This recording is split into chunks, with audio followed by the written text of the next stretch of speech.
8:37. Really interesting tale to tell. This morning I'm joined in the studio by one man from the county who's hit the national headlines, actually, with his window cleaning business. You will learn stuff about the business in just a second. Now, he's called Gerald Ash. He's from Gloucester. He's 6'3", weighs 35 stone. Started the business when he was struggling to get a job, says because of size issues, and then window cleaning. I think the way the Times... Morning to you, by the way. Morning. The way the Times wrote it up yesterday was that you were going to do it. Did they get it wrong?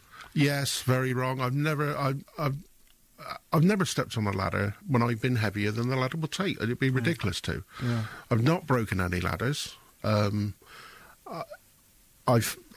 come on with the idea of the business, and I thought, well, I can't climb ladders. How do I get around it? And I found a way around it with the pole. So how do you do it? Tell me about how you become a window cleaner with that issue. Right. Well, it's easier with ladders, but there's water-fed pole systems which you can buy, but they're thousands of pounds. Yeah. I've started with nothing, literally nothing. Bought a 4-metre pole to do upstairs, do downstairs with the squeegee and mop traditionally. It's the only way round it for me. And there are window cleaners out there doing it the same way, and they don't have problems with ladders. You've got working at heights regulations now, which you've got to overcome. What were you doing before, Gerald? Well, I was a carer for 12 years until my wife and I split up. Bless her, hello. But came onto the job market, which has totally changed. I mean, you send CVs. In my time, it was, I can do that job, let me do it. Yeah, okay, fine. You know, you just went out and applied for a job. But now... And what response have you had? Very positive. It's absolutely gone crazy. Everybody in the window... Well, I say everybody in the window cleaning industry. But I had a company who Facelift phoned me up. They've offered me equipment. Window cleaning warehouse have offered me equipment for free to help me with my business. And because I'm helping charities as well, I'm paying a percentage to charities that refer customers to me. That's how I'm marketing my company. That's the USP. Which gets you, hopefully, that loyalty that you really need. Yes, that's the thing. And also, it will help me get people to have their windows clean that may not have their windows clean. Because I don't want to take work off of existing window cleaners. I'm not out there to batter anybody. I'm out there to do some good, to do myself some good, to earn myself a wage, to earn some money for charity. That's what I want to do. Yeah. You know, I'm not some. Don't get me wrong. I wasn't sat at home thinking, how do I help charities? I was sat at home thinking, how do I promote my business and build my business?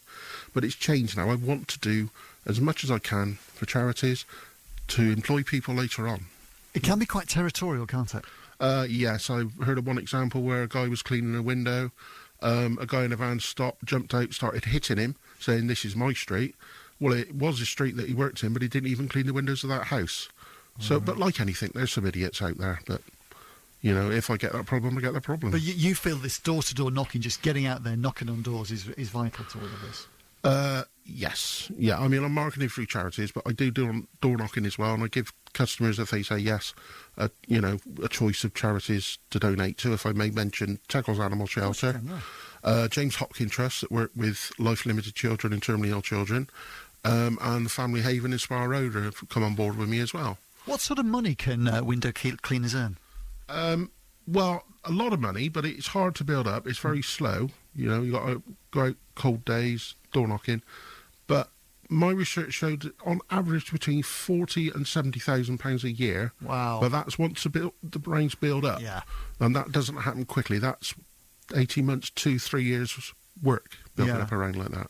And how's this all morphed into the media, having locally and the nationals, and obviously the connection with your weight? Are you comfortable using that? Does that actually help you, in a sense, with publicity? And how has that impacted on you?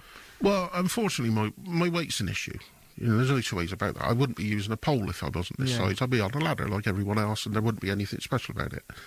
But, yeah, it's... I wish they'd look more on that I'm wanting to work with charities and I'm getting out there and do stuff, but... Yeah, I can't get around it. I'm 6'3", I'm 35 stone. I used to be 50 stone. You know. And did that impact you? You know, when you came out of working in the care services looking for jobs, did you feel? No, I looked after my wife. You looked after your wife. I'm with you. Sorry, yeah. For 12 years, and then when you wanted to get back into your own employment, did your weight have an issue? Did you ever feel with future employers? Were they judgmental? Do you think? Well, everybody is. Yeah. I mean, you're looking at me now. I'm a big man.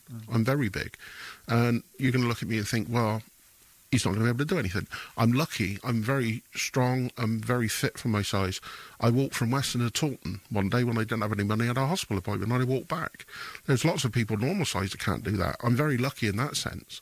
But when people see me, they see 35 stone man, he's not going to be able to do anything. He's not going to be fit. He's not going to be able to work. You know, and to be quite honest, I would think the same if I saw somebody my size. I'd be surprised if they could do stuff. There is this sense, isn't there, that if you are overweight, people do presume, and sometimes rightly, sometimes wrongly, that there is a sense of a lack of control, or maybe you're lazy or whatever. And what you're proving this morning is actually you want to get out, you want to tread these streets, and you're going to build up a business yourself. So it goes in the face of that stigma. Well, it does. But one thing I'd like to say, big people, they're fat for a reason. And the reason is they eat more than they use. Fact. What annoys me when people go, oh, well, I'm big boned, or I don't really eat as much as you'd think. I'm sorry, rubbish. I am 35 stone because I eat too much. That's it. Okay, full stop. You've lost 15.